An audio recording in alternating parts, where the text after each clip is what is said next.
The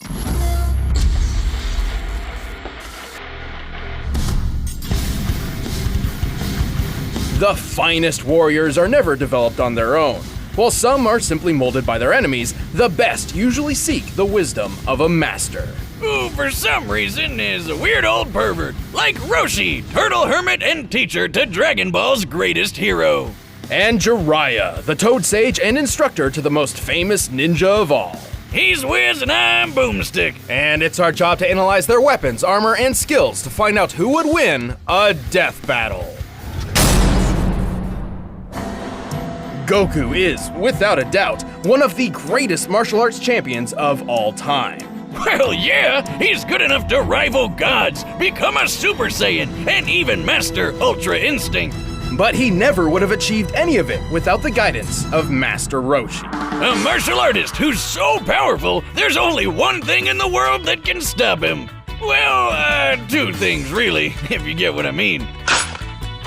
I know your game, old man, and I don't want to play. Anyway, when he was a hip youngin', Roshi studied under the legendary Master Potato. Mutaito. And a kitty cat. These masters of ass-whooping taught Roshi how to weaponize his own life energy, or ki. Similar to many real-life Chinese martial arts, ki is a vital energy all living beings possess. The stronger and more focused you are, the greater your ki becomes. Roshi can use his ki to increase his power, pushing past his physical limits with a bunch of awesome techniques. He can fire explosive shots, go buff mode, stun foes with Thunder Shock Surprise, and even seal dangerous enemies away with the evil containment wave. It wasn't long until Roshi refined these techniques and created his own martial arts style, Turtle School. Creepy old man turtle school, creepy old man turtle school. Roshi in a half shell, he's a turtle man. No, it's not about beating people up as slow as you can like I first thought. Turtle School, or Kame style, includes everything from tricky pressure point combat to a phony drunken style, which, if you ask me, is just a missed opportunity to get wasted. By delivering milk up a mountain, plowing a field with bare hands, working construction with simple tools, and being chased by both sharks and bees, all while wearing a 50-pound shell, Roshi's martial art focuses on breaking the wall of humanity in every way. Except for one.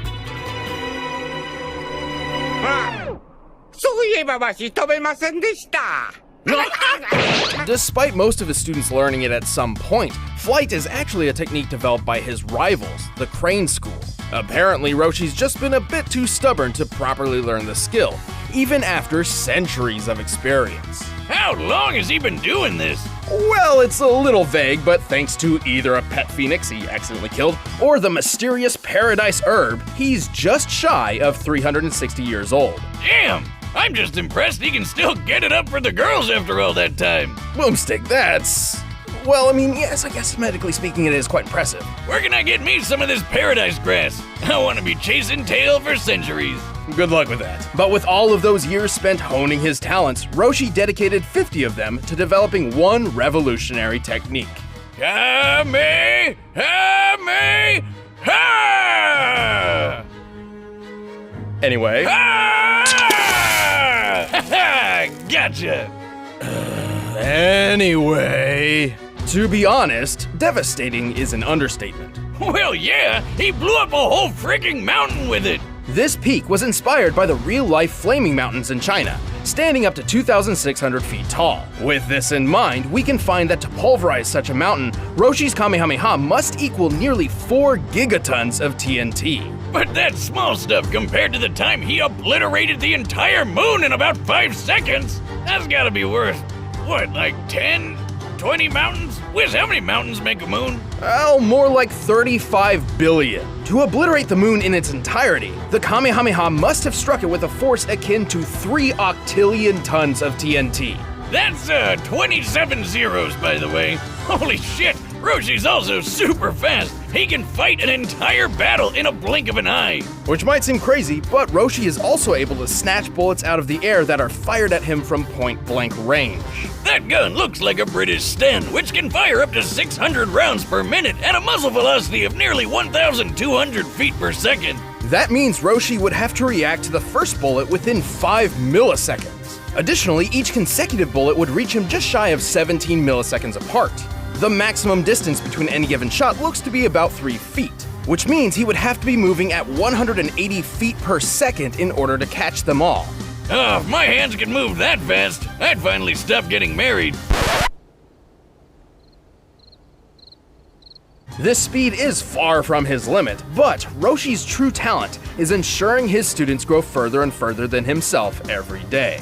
Sadly, Roshi's frailty of age means his body can't always express just how powerful he really is. And using too much ki energy can cause all sorts of problems, like when his master Pistachio died using the evil containment wave. But while Roshi's pupils may surpass him, he remains one of the smartest fighters on Earth. He's tough enough to take down dozens of Frieza's soldiers and survived a beatdown from an alternate universe wannabe Frieza. He even took a barrage of death rays like a champ, the same move that killed Vegeta many years ago.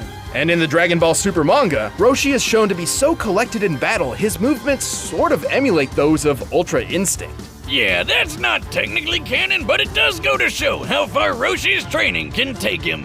And it's safe to say that this old, perverted, but genius of a man will never stop training.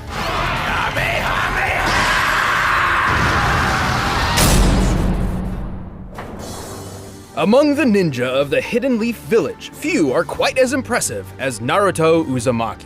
Yeah, I know that's crazy, but not just anyone can fight aliens on the moon and become president of Hidden Valley Ranch. Naruto would become the Hidden Leaf's greatest champion and 7th Hokage, but this would never have been possible without his training under the dynamic Toad Sage and legendary Sannin, Jiraiya the Gallant. Gallant, huh? Hey Wiz, why do the most badass old dudes always turn out to be weird pervs? Well, don't let his crude demeanor fool you. Oh, don't worry about me, Wiz. This ain't my first trip to Secret Leaf Ninja Town. Nothing surprises me anymore. What the f***?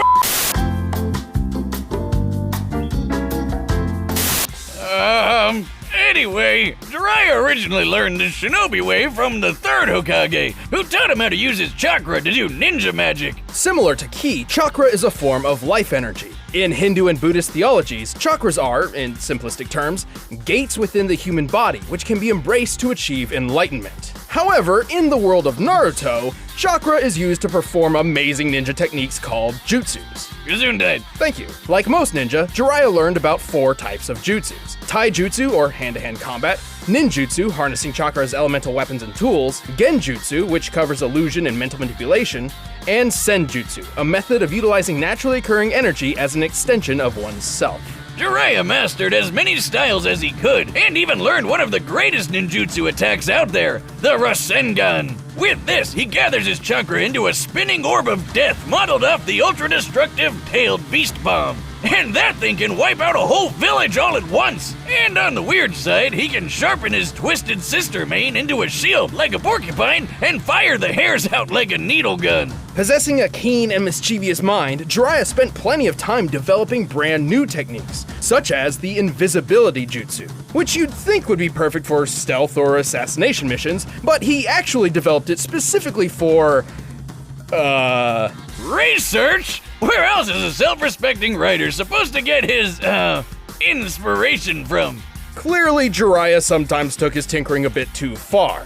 On one such occasion, he accidentally teleported himself to a mystical land full of giant talking toads. Is you sure jutsu isn't just like another name for crack? After befriending the toads, Jiraiya trained under the sage Fukasaku, where he learned a bunch of fire release techniques, like the toad oil bullet and flame bullet attacks. Now that's one impressive loogie. Jiraiya entered a pact with the toads, learning their ways and summoning them to the field of battle, as his own talents relied on trickery over brute force, such as hiding in shadows and manipulating his opponent's movements. The powerful toads were perfect allies. He can trap his foe inside a toad's throat, transform them into toads for interrogation, or even call a gigantic amphibian warrior to his side. Like the biggest grump you've ever seen. Gamabunta! I am the wise and powerful Lord Gamabunta, the Chief Toad, and you're an idiot! Now shut up! Oh, Bunta, you crotchety old toad. And through Fukasaku's teachings, Jiraiya perfected the art of senjutsu. Through their combined efforts, he entered a new mighty form called Sage Mode. While it takes a long time to get into, Sage Mode Jiraiya can do all sorts of things he couldn't before. Like the unpredictable martial art Frog Kata, and a deadly genjutsu, the demonic illusion Toad Confrontation Chant. Which sounds weird, so why don't we just call it your jutsu? Cause if you get caught, your soul is trapped by these big guys who desperately want a high five, leaving your physical body totally open to a swift kill. Sage Mode also enhances Jiraiya's other abilities, turning his normal Rasengan into the unstoppable Big Ball Rasengan, which, according to the official databooks, is strong enough to carve away a mountain. Whiz, he's way more than just a mountain smasher. Jiraiya is quick enough to fight some of the fastest ninja around, like Kakashi and Itachi, some of which are fast enough to intercept lightning. The leader of a lightning bolt moves around 220,000 miles per hour, putting ninja like Jiraiya around speeds of Mach 280. Now I get why ninja are so awesome. Who needs guns when you're more than 100 times faster than bullets? While Jiraiya isn't exactly the strongest or fastest ninja around, he's certainly one of the most clever. Over time, he rose to become a legendary ninja and hero of his people, hailed by the honorable title of Sani. And he's a gutsy one, like when he used his tricks to take out 3 of the 6 members of the emo rock band, Pain, before they tore his arm off, crushed his throat, and impaled him 5 times. But even while suffering excruciating agony, Jiraiya proved strong enough to power through and send a vital message to his most promising pupil, paving the way for the next generation of heroes before being swept off his feet one last time. You know, I guess he was a pretty gallant guy after all. As you can see, you fail! Jiraiya the Toad Sage falls victim to no woman's charm. Rare beauties fall for me! When you reach the stature I have, the ladies worship at your awesomeness! All right, the combatants are set. Let's end this debate once and for all. It's time for a death battle!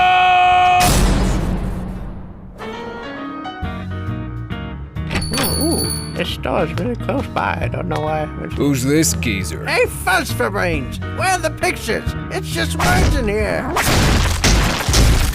Pictures? You fool! Words paint 1,000 beautiful pictures all by themselves!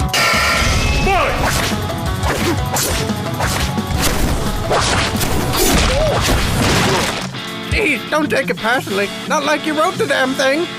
But I did!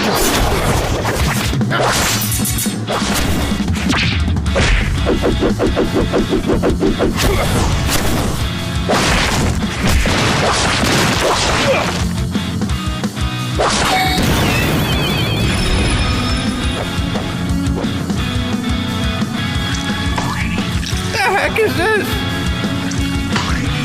You're stuck now, Baldy.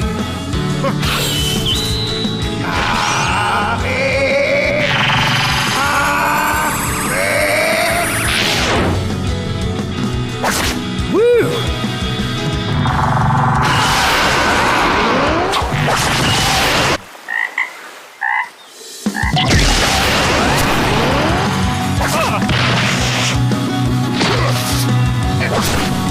Shadow Clone Jutsu!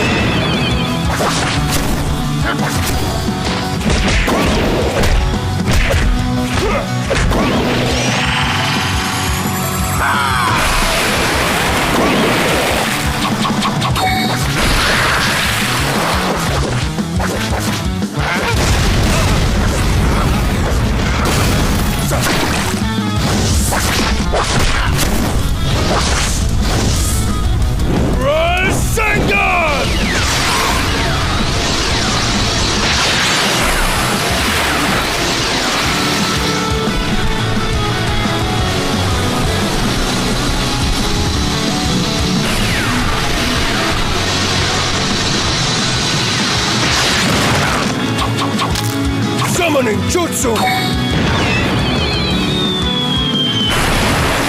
Jiraiya, you buffoon! What's this about? Hey there! Can you buy me some time? What? I'm not your servant. I'm the chief Get off my lawn! Water style, liquid bullet! He's a quick one.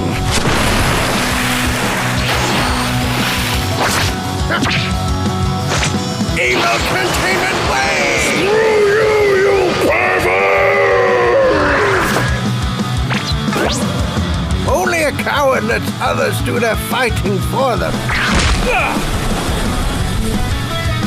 You have no idea. I've been back on the beach the whole time.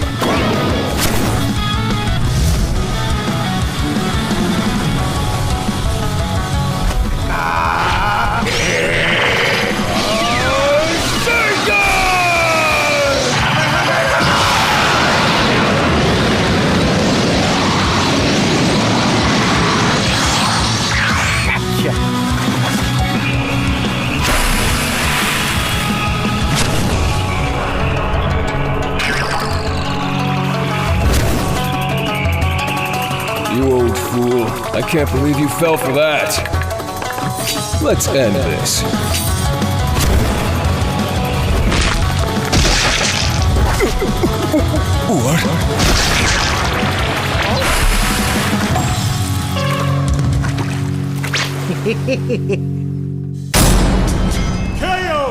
Talk about a whole new way to win. Jiraiya was certainly one of the most powerful warriors of his own world, but there's no question that Roshi's sheer might outclassed him. One guy can break a mountain, the other can break a moon. So that was pretty obvious. The speed comparison wasn't quite so clear-cut, though. While his unseen battle with Krillin was incredibly quick, Roshi's never personally shown speeds as fast as the lightning feats Jiraiya scaled to. But he did hold his own in the Tournament of Power against Planet and Galaxy Busters. Also, in Goku's training right after Korin's, he actually had to dodge lightning. Roshi's own training didn't stop after chasing the kitty around, and neither did his kitty chasing.